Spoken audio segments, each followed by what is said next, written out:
Did a pope admit that Freemason secret societies are working within the Roman Catholic Church to help set up an atheistic global dictatorship based on humanist ideologies? Back when he was simply known as Cardinal Ratzinger, the former head of the politico-religious nation-state known as the Vatican, Pope Benedict XVI, said in an interview with Dr. Robert Moynihan, the editor-in-chief of the Catholic journals Inside the Vatican, that the greatest danger and external enemy to the Roman Catholic Church is Freemasonry. And after transforming from Cardinal Ratzinger to Pope Benedict XVI, the Pope stated that the real threat to the Church is in the global dictatorship of purportedly humanist ideologies. These humanist ideologies are synonymous with the diabolical doctrines of Freemasonry and threaten to undermine the teachings of Christ, as well as the law of God, known biblically as the law of liberty.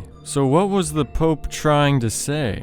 In his new biography, Benedict XVI, A Life, the former Pope claimed that modern society is in the middle of formulating an anti-Christian creed, clearly referring to the humanist ideologies of Freemasonry. He went on to discuss how these ideologies were contrary to the teachings of the Old and New Testament, which the Roman Catholic Church claims to base its moral teachings upon, although they've been known to literally change the Word of God to fit their own ancient pagan traditions, even altering the First Covenant, the Ten Commandments, to abide idol worship, and change the Sabbath day from Saturday to Sunday. The Pope even claims to be able to forgive sin, an act that, in truth, can only be performed by God, and God alone. These actions performed by the Vatican are perfectly in line with the Freemason-influenced and led French Revolution, which replaced the laws of God with humanist ideologies called the natural rights of man, even going so far to arrogantly write their new laws on a symbol resembling the tablets of the Ten Commandments that God gave to Moses. Also, as a side effect of the French Revolution, Emperor Napoleon unseated the Pope in the Vatican as a political power and religious leader, took his ring that signified that power, and burned the Old and New Testaments on a funeral pyre in France. Mussolini would later reinstate the Vatican's political power between World War I and World War II